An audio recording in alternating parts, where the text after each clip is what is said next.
Hello everyone. I hope सभी अच्छे होंगे। तो लास्ट के लेक्चर में हमने क्या देखा था? काइनेमेटिक्स का हमने डिटेल स्टडी किया था कि पार्टिकल जब सर्कुलर मोशन करता है तो कितने कौन कौन से कंपोनेंट है एक्सेलरेशन के या फोर्स के जो पार्टिकल को सर्कुलर मोशन करा रहा है, और कौन सा जो कंपोनेंट है वो पार्टिकल को टेंजेंशियल एक्सेलरेशन प्रोवाइड कर रहा है, राइट। आज के इस हम लेक्चर में काइनेमेटिक्स से रिलेटेड कुछ बेसिक प्रॉब्लम्स करेंगे और dynamics of circular motion start करेंगे, राइट। तो प्रॉब्लम को मैं जस्ट रीड कर रहा हूँ, इसका डिटेल आपको मेरे टेलीग्राम चैनल पे मिल जाएगा, टेस्ला स्कूल ऑफ फिजिक्स पे, टॉपिक वाइज, राइट। टीपीपी करके टॉपिक वाइज आपको मिल जाएगा।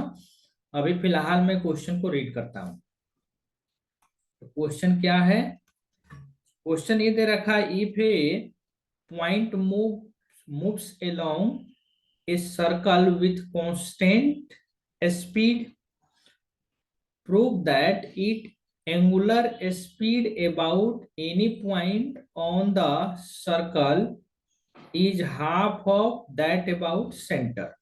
तो मान लीजिए कोई पार्टिकल सर्कुलर मोशन कर रहा है, तो कोई भी पॉइंट आप सरकमफ्रेंस पे लेंगे, एनी पॉइंट ऑन सर्कल मतलब सरकमफ्रेंस पे, और उसके अबाउट आप किसी पार्टिकल का ओमेगा निकालेंगे, दैट इज सॉरी स्पीड निकालेंगे, फाइंड द एंगुलर स्पीड निकालेंगे। तो मान लीजिए कोई पॉइंट ए है, इसके अबाउट हमने एंगुलर स्पीड निकाला है किसी पार्टिकल पी का। एक सेंटर है, इसके अबाउट भी हमने एंगुलर स्पीड निकाला पार्टिकल पी का। अब हमको प्रूव क्या करना है? एंगुलर स्पीड अबाउट ए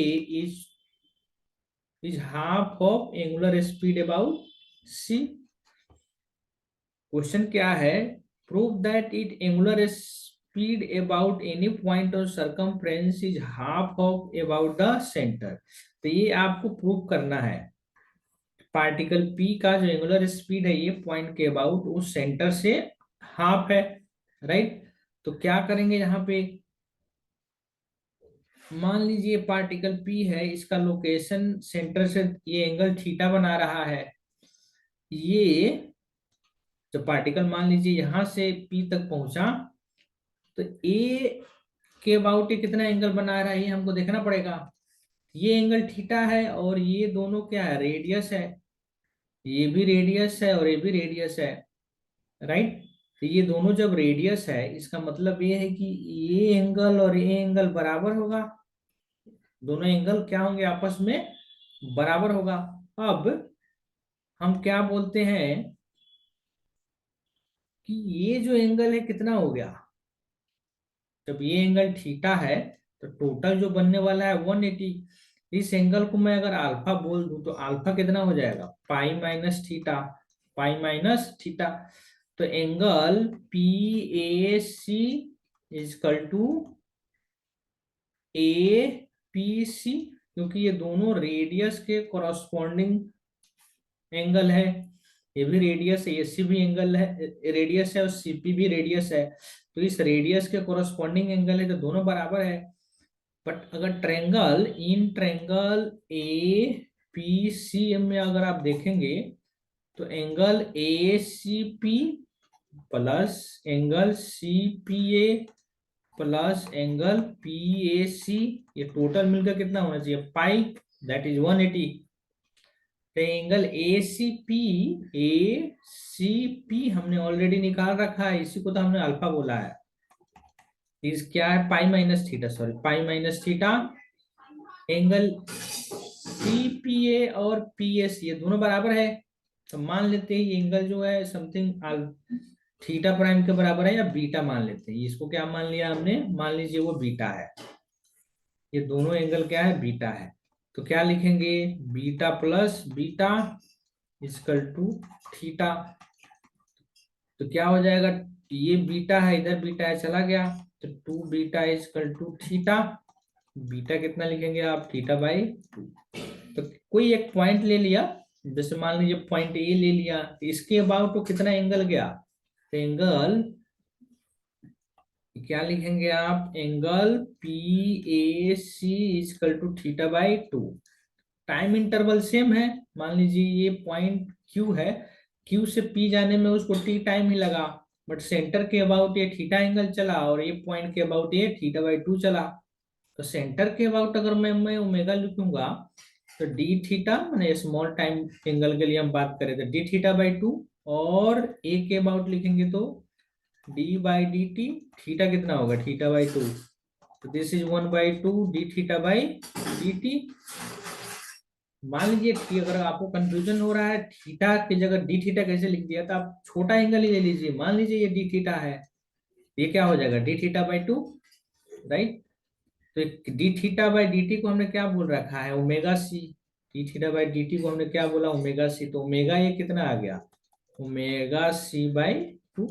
यही तो आपको प्रूव करना था कि एंगुलर स्पीड जो किसी पार्टिकल का अगर सर्कल में मोशन कर रहा है तो किसी भी पॉइंट ऑन सरकमफ्रेंस जो होता है वो सेंटर के एंगुलर स्पीड का हाफ होता है, राइट। तो आई होप ये समझ में आया होगा। क्या किया हमने, बेसिक ज्योमेट्री का यूज किया। जब रेडियस अगर दो किसी ट्रायंगल का दो साइड बराबर हो तो कॉरस्पॉन्डिंग एंगल भी बराबर रहने वाला है। अब हम दूसरा क्वेश्चन करते हैं, जस्ट रीड करता हूं आप। A particle moves in circle of radius 2 centimeter. Sorry, if a car is traveling along a circular curve.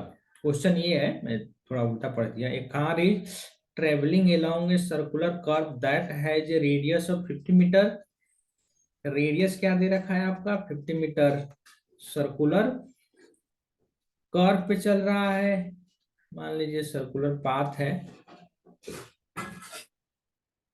If its speed is 16 meter per second, 16 meter per second and increasing uniformly at 8 meter per second square, determine the magnitude of its acceleration at this instant, right?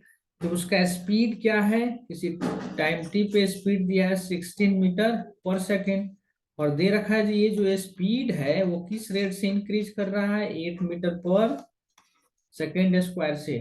तो rate of change of speed को क्या बोलते हैं, rate of change of speed. इसी को तो हम tangential acceleration बोलते हैं। अगर आपने को टेंजेंशियल एक्सेलरेशन के बारे में नहीं पता है तो आप लेक्चर नंबर 2 देखिए काइनेमेटिक्स का, जिसमें मैंने डिटेल में बताया है कि ये सब चीजें क्या होती है, राइट। लेक्चर नंबर 2 नहीं, लेक्चर नंबर 3 में हमने बताया है।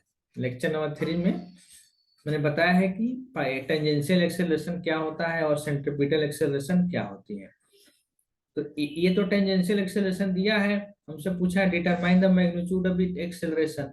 तो जब भी कोई पार्टिकल सर्कुलर मोशन करता है तो टेंजेंशियल एक्सेलरेशन हो या नहीं हो, जैसे यूनिफॉर्म सर्कुलर मोशन में, यूनिफॉर्म सर्कुलर मोशन में तो टेंजेंशियल एक्सेलरेशन 0 होता है बट सेंट्रीपिटल एक्सेलरेशन होता है।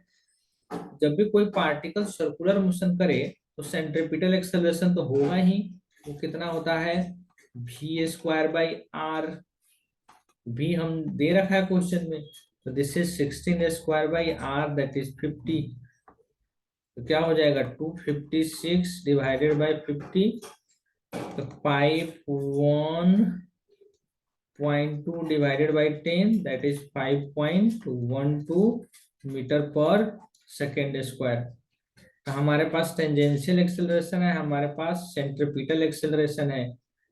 टोटल एक्सेलरेशन जब कोई पार्टिकल मोशन करता है नॉन यूनिफॉर्म सर्कुलर मोशन के केस में, तो कितना होता है ये टोटल एक्सेलरेशन, वो सेंटर से पास नहीं करता है, वो सेंटर से पास नहीं करता है। तो ये कितना हो गया, दो एटी और एसी है, दोनों के बीच का एंगल 90 डिग्री है। तो आप रिजल्टेंट एक्सेलरेशन ये कितना लिखेंगे, AT² प्लस AC²। AT², ए तो दे रखा है आपका 8² और AC हमने निकाला 5.12 का होल स्क्वायर। ये कितना आ जाएगा, कैलकुलेशन करेंगे तो 64 प्लस 5.12 का होल स्क्वायर। मैं डायरेक्टली आंसर लिख देता हूं, आप जस्ट कैलकुलेशन करना है आपको। 9.5 मीटर पर second square, right. 64 plus 20 59.5 metre पर सेकेंड स्क्वायर। तो क्या किया हमने, टेंजेंशियल एक्सेलरेशन क्वेश्चन में ऑलरेडी दिया है, सेंट्रीपिटल एक्सेलरेशन निकाल लिया। ये नॉन यूनिफॉर्म सर्कुलर मोशन है, तो नॉन यूनिफॉर्म सर्कुलर मोशन में होता क्या है, नेट एक्सेलरेशन तो सेंटर से पास करता नहीं है। और नेट एक्सेलरेशन निकालते कैसे, under root A T square plus A C square, ये ध्यान रखिए आप। राइट, चलिए नेक्स्ट लेक्चर क्वेश्चन हम पढ़ते हैं। A particle move in a circle of radius 2 centimeter at a speed given by v is equal to 40, v is equal to 40, at a speed given by v is equal to 40, where v is in centimeter per second and t is in second। तो ये question आपका दे रखा है। First question क्या पूछा है, find the tangential acceleration at t is equal to 1 second. तो tangential acceleration पूछा है at t is equal to 1 second. Question क्या दिया है, में find the tangential acceleration at t is equal to, तो आप लिख भी सकते हैं, मैं आराम आराम से बोल रहा हूँ, आप लिख भी सकते हैं क्वेश्चन। बी पार्ट में क्या पूछा है, find total acceleration at t is equal to 1 second. t is equal to 1 second पर आपको टेंजेंशियल भी बताना है और नेट एक्सेलरेशन भी बताना है। क्या क्वेश्चन में दे रखा है, स्पीड दिया है पार्टिकल का टाइम के साथ कैसे वेरी कर रहा है, तो v कितना दिया है 40, अगर सोल्यूशन आप लिखना चाहेंगे तो at कैसे निकालते हैं, dv by D T, dv by D T, ये क्या है, rate of change of speed, rate of change of speed. तो at कितना हो गया, d by D T, v कितना है 40, 4 तो कांस्टेंट है, बाहर ले लिया, ये dt बाई डी टी, तो dt बाई डी टी चला गया, ये कितना हो जाएगा 4, at कितना निकल गया आपका 4 मीटर पर सेकेंड स्क्वायर। तो this is the tangential acceleration. क्या निकाल लिया हमने, टेंजेंशियल एक्सेलरेशन। अब हमको निकालना है centripetal acceleration, t equal to, तो सेंट्रीपिटल एक्सेलरेशन होता कितना है, v square by r. v तो दिया है आपका कितना 4t का whole square divided by r, that is 16 into T square divided by r. क्या हो जाएगा आपका 16t इक्वल टू 1 सेकेंड पे, तो 1 स्क्वायर, और रेडियस ऑफ कर्वेचर कितना दिया है 20 सेंटीमीटर। क्वेश्चन में रेडियस कितना दे रखा है 2 centimetre, not 20 centimetre. This is 2 centimetre, centimetre means 10⁻², metre square. Right, तो ये हो गया आपका tangent centripetal acceleration AC 16 divided by 2 into 10⁻² का whole square, that is 4 into 10⁻⁴, this will become 4, that is 4 into 10⁻⁴। ये हो गया आपका सेंट्रीपिटल एक्सेलरेशन 4 इंटू 10⁻⁴। अब हमको चाहिए नेट एक्सेलरेशन, क्वेश्चन तो बी में यही है, नेट एक्सेलरेशन बताइए, that is at square plus ac square, at square plus ac square. तो at स्क्वायर तो आपका कितना है 84, that is 4 square plus 4 into 10⁻⁻⁴ का होल स्क्वायर, 4 इंटू 10⁻⁻⁴ का होल स्क्वायर। राइट, तो कितना हो जाएगा आपको 4 तो हम कॉमन ले सकते हैं, this will become 1 into 10⁻⁸, 10⁻⁸, this is 10⁻⁸। Right, तो अप्रोक्सीमेटली ए की वैल्यू कितनी आती है, अप्रोक्सीमेटली ए की वैल्यू आती है आपका, तो क्या हो जाएगा अप्रोक्सीमेट वैल्यू 4 के बराबर, 10⁻⁸ तो बहुत छोटा नंबर है, दिस इज मीटर पर सेकेंड, मीटर पर सेकेंड। राइट, तो क्या हो जाएगा 80 square 16, radius is given 20 centimetre. Okay, I did wrong here, ये रेडियस होता है ना, ये स्क्वायर थोड़ी होती है। तो दिस इज 8, तो गलत हो गया, सॉरी। तो ये आपका एसी कितना हो जाएगा,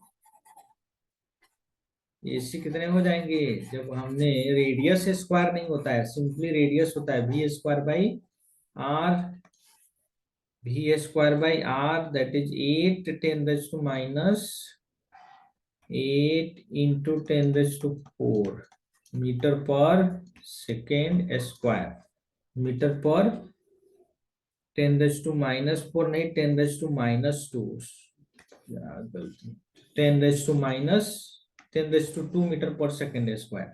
अब हमको चाहिए टोटल एक्सेलरेशन, तो टोटल एक्सेलरेशन कितना हो जाएगा, under root AT square plus AC square. तो एटी स्क्वायर हमने 4 निकाल रखा है, और ये कितना हो जाएगा 8 इंटू 10 रेज टू 2 का whole square, 8 into V square by R, तो V is given in centimetre पर second, I did wrong here, ये दे रखा है आपका सेंटीमीटर पर सेकेंड, फिर से गलती हो गई। तो स्क्वायर करेंगे आप तो क्या हो जाएगा 10 रेज टू माइनस 4, क्या हो जाएगा 10 रेज टू माइनस 2, तो 10 रेज टू माइनस 2, तो क्या हो जाएगा, हम 4 कॉमन ले सकते हैं क्या, 4 कॉमन हो गया, 1 plus 2 into 10 raise to minus 2 का होल स्क्वायर 4, तो ये क्या आ जाएगा 4 into 1 plus 4 into 10 raise to minus 4, तो अप्रोक्सीमेटली कितना आता है ये ए की वैल्यू, तो 4√5 into 10 raise to minus 2 metre पर सेकेंड स्क्वायर, इसकी वैल्यू इतनी आएगी। तो कॉन्सेप्ट आप समझ लीजिए, एक टेंजेंशियल एक्सेलरेशन निकालना है, सेंट्रीपिटल एक्सेलरेशन निकालना है, फिर नेट एक्सेलरेशन निकालना है, राइट। आई होप कॉन्सेप्ट समझ में आया होगा, थोड़ा कैलकुलेशन मिस्टेक हुआ है मुझसे। नेक्स्ट क्वेश्चन देखते हैं, नेक्स्ट क्वेश्चन में क्या है, ये particle move in a circle of radius 5 meter with linear speed 2 meter per second, find the its angular speed, find its angular speed। तो पार्टिकल का जिस रेडियस सर्कल में चल रहा है उसका रेडियस दिया है 0.5 मीटर, ये कितना दिया है आपका 0.5 मीटर, एंड लीनियर स्पीड जो भी दे रखा है आपका 2 मीटर पर सेकेंड, 2 मीटर। तो एंगुलर स्पीड v और रेडियस में क्या होता है, v equal to omega into r, तो ओमेगा कितना हो जाएगा v बाई आर, v कितना हो जाएगा, v दे रखा है और r कितना है 0.5, तो ओमेगा आप कितना निकाल लेंगे 20/5, that is 4, this is 4 radian पर सेकेंड, ओमेगा की वैल्यू आ गया, तो ओमेगा भी और आर में आपको रिलेशन ध्यान रखना है बस। चलिए नेक्स्ट क्वेश्चन देखते हैं, particle moves in a circle of radius 0.5 metre at a speed that uniformly increases, find the angular acceleration of particle if its speed changes from 2 meter per second to 4 meter per second in 4 second। तो ये question में क्या दे रखा है, जो speed है uniform rate से इंक्रीज हो रहा है, मतलब टेंजेंशियल एक्सेलरेशन जो है वो कांस्टेंट है। तो टेंजेंशियल एक्सेलरेशन क्या होता है, अगर हम दिखाएंगे तो delta we by delta T, तो ये टेंजेंशियल एक्सेलरेशन जो है उसका मैग्नीट्यूड क्या होगा, कांस्टेंट होगा। तो आप इसका एवरेज निकालिए या इंस्टेंटेनियस निकालिए, वैल्यू सेम ही आएगी। हम एवरेज निकाल रहे हैं delta we by delta T, क्योंकि क्वेश्चन में क्या दे रखा है, उसका स्पीड जो है 2 से 4 हो रहा है कितने सेकंड में, 4 सेकंड में। तो जो मैं एवरेज निकाल लूंगा वही मेरा इंस्टेंटेनियस भी हो जाएगा, क्योंकि इस ये कांस्टेंट क्वांटिटी है, इसका जो स्पीड है यूनिफॉर्म रेट से चेंज हो रहा है। तो कोई भी फिजिकल क्वांटिटी यूनिफॉर्म रेट से चेंज हो तो उसका इंस्टेंटेनियस और एवरेज वैल्यू सेम मिलता है, राइट। तो डेल्टा वी मतलब क्या होगा, final speed minus initial speed, v2 minus v1 final minus initial by T. अब पार्टिकल का स्पीड दे रखा है 2 मीटर पर सेकंड से 4 मीटर पर सेकंड हो रहा जा रहा है, तो ये फाइनल स्पीड कितना है 4 मीटर पर सेकंड, और इनिशियल स्पीड कितना है 2 मीटर पर सेकेंड, राइट। तो टेंजेंशियल एक्सेलरेशन कितना हो जाएगा, डेल्टा भी बाई डेल्टा टी, और टाइम इंटरवल दिया है आपका, टाइम इंटरवल दे रखा है 4 सेकेंड, तो डेल्टा भी बाई डेल्टा टी मतलब 4 - 2, टाइम इंटरवल 4, तो 2/4 दैट इज 1/2 मीटर पर सेकेंड स्क्वायर, राइट। तो टेंजेंशियल एक्सेलरेशन कितना हो गया 0.5। क्वेश्चन में आपसे क्या क्या पूछा है, find the angular acceleration of particle. तो टेंजेंशियल एक्सेलरेशन और एंगुलर एक्सेलरेशन में हमने रिलेशन ऑलरेडी बता रखा है। क्या बता रखा है, AT = R अल्फा। अल्फा क्या, एंगुलर एक्सेलरेशन, तो this is tangential acceleration by R। तो टेंजेंशियल हमने निकाला 0.5, और रेडियस क्या दे रखा है क्वेश्चन में, सर्कल 0.5 मीटर, 0.5, ये कितना हो जाएगा 1 रेडियन पर सेकेंड स्क्वायर, 1 रेडियन पर सेकेंड स्क्वायर। तो जस्ट डेफिनेशन, अब बेसिक फॉर्मूले यूज करने हैं इस क्वेश्चन के लिए, ज्यादा कुछ आपको करना नहीं है, राइट। तो ये टेंजेंशियल एक्सेलरेशन हो गया। चलिए एक और क्वेश्चन कर लेते हैं हम। क्वेश्चन क्या दे रखा है, क्या दिया है क्वेश्चन, एक बार रीड कर देता हूं मैं। हाँ, a particle moves in a circle of radius 2 centimetre at a speed given by v, तो हमने कर दी दिया। एक और क्वेश्चन में कर देता हूँ, particle is the speed of a particle moving in a circle of radius 2 metre varies with time t, v equal to t square, where t is in second और v is in meter per second. Find the radial, tangential and net acceleration at t is equal to 2 second. t is equal to 2 second पे आपको क्या निकालना है, ये सब parameters. तो question क्या है, रेडियस दिया है सर्कल का कितना 2 मीटर, टाइम के साथ ये कैसे वेरी कर रहा है, दे रखा है v equal to t square. The speed of particle moving in a circle of radius r is equal to 2 meter varies with time t as v is equal to t square, right? where तो बताना है आपको radial, tangential and net acceleration.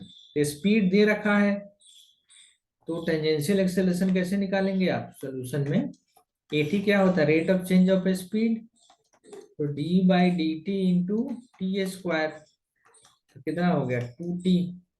ये acceleration कब निकालना है आपको, t equal to 2 second पे, 2 इंटू 2 दैट इज 4 मीटर पर सेकेंड स्क्वायर, राइट। अब हमको निकालना है सेंट्रीपिटल एक्सेलरेशन। तो सेंट्रीपिटल एक्सेलरेशन का क्या फॉर्मूला है, v square by r, v square by v कितना दे रखा है आपका t स्क्वायर, तो टी स्क्वायर का whole square divided by r, t⁴/r। तो टी कितना दिया है, t equal to 2 second, t equal to 2 second पे ही आपको ये सारे पैरामीटर निकालने हैं। तो 2⁴ और रेडियस कितना है 2, तो 4 × 4 डिवाइडेड बाई 2 दैट इज 8। तो सेंट्रीपिटल एक्सेलरेशन कितना आ गया 8 मीटर पर second square. This is tangential acceleration, this is centripetal acceleration. Next question क्या है इसी में, नेट एक्सेलरेशन। तो ये कितना हो गया √AT² प्लस AC²। AT दिया है 4 और AC हमने निकाला 8, दोनों को स्क्वायर कर देंगे तो 4² प्लस 8² 64 प्लस √AT, 80 मीटर पर second square, right. Just question को आप लिख लीजिए यहीं पर, अदरवाइज मैं इसको सारे क्वेश्चन को अपलोड कर दूंगा मेरे टेलीग्राम चैनल पे, जहां से आप इजीली एक्सेस कर सकते हैं। और ट्राई कीजिए पहले क्वेश्चन को खुद से करने का, फिर अगर समझ में नहीं आता तो आपको सोल्यूशन देखना है, राइट। ओके, तो मिलते हैं नेक्स्ट लेक्चर में। आई होप आपको लेक्चर समझ में आ रहा है, अगर लेक्चर समझ में आ रहा है तो अपने दोस्तों के साथ शेयर कीजिए। Okay, bye, God bless you.